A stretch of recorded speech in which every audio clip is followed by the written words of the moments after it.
Hello students, today we are going to discuss question number 20 of CBSE sample paper 2026 बच्चों. So let's start with the question. इस question में आपसे बोला गया है the AP A1020 has 60 terms. आपके पास एक AP है जिसमें 60 terms है. Find the sum of last 10 terms of an AP. आपको पीछे से लास्ट के 10 टर्म्स का सम निकालना है. सपोज करो अगर मेरे पास ये AP है तो मुझे पीछे से AP के लास्ट 10 टर्म्स का सम निकालना है. सो बच्चों बिफोर स्टार्टिंग द क्वेश्चन मैं यहाँ पर आपसे एक चीज डिस्कस करूंगी. अगर आपको सम निकालना है राइट, तो सम का फॉर्मूला क्या होता है n/2 2a + n-1d. अब n 10 टर्म का सम निकालना है तो n तो आपके पास 10 है. अब क्वेश्चन अराइज होता है ma'am what is a and what is d. तो बच्चों a आपका ये नहीं होगा क्योंकि आपकी AP पीछे से बोल रहे हैं, तो लास्ट वाली टर्म जो होगी वो आपकी a होगी, यानी कि a60 क्या होगा आपका a होगा. तो पहली बात तो ये होगी, a60 निकालना पड़ेगा हमें a के लिए.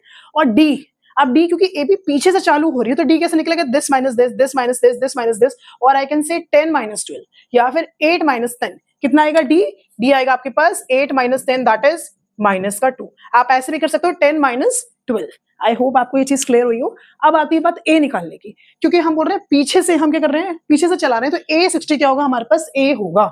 सो a60 की वैल्यू निकालूंगी, a क्या होगा मेरे पास a60 होगा, या तो a बोल लूं या फिर मैं आपसे कह दूं a60. बात यही है अगर हम लास्ट टर्म से पीछे से अगर हम AP की बात करते हैं, ठीक है. सो अगर a60 कैसे निकालोगे बच्चों, a + 60 - 1 d. अभी मैं a60 की वैल्यू स्टार्टिंग से निकाल रहा हूं, तो उस केस में d क्या होगा 10 - 8 दैट इज 2. जब आप आगे से निकालोगे तब आप d पॉजिटिव लेते हो बेटा, जब पीछे से निकालते हो तो d क्या लेते हो आप नेगेटिव लेते हो. तो यहां से मेरी a की वैल्यू कितनी आ जाएगी 2 9 18 2 5 10 और 11 दैट इज कितना आ जाएगा 126. तो ये आ गया मेरा a60 की वैल्यू, यानी कि a की वैल्यू आ गई मेरे पास कितनी 126. अब आप SN इजीली निकाल सकते हो. SN का फॉर्मूला क्या होता है n/2 2a + n-1 × d right. सो n कितना है आपके पास 10/2, क्योंकि हम पीछे से निकाल रहे थे तो a60 a होगा दैट इज 2 × 126 + n-1. n क्या है आपके पास, लास्ट 10 टर्म्स की बात हो रही थी, तो n आपके पास 10 होगा 10 - 1 × d. d कितना आपके पास माइनस का 2.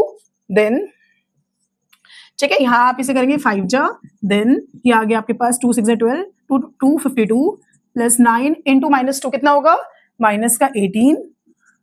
सो इन दिस वे कितनी वैल्यू आ गई, जैसे आप इन दोनों को सब्ट्रैक्ट करोगे 252 - 18 कितना आएगा बच्चों 3 देन 2. इसे सॉल्व करेंगे हम 5 4 जा 20, देन 5 3 जा 15 16 17 5 2 जा 10 11. सो 1170 will be your answer. Thank you.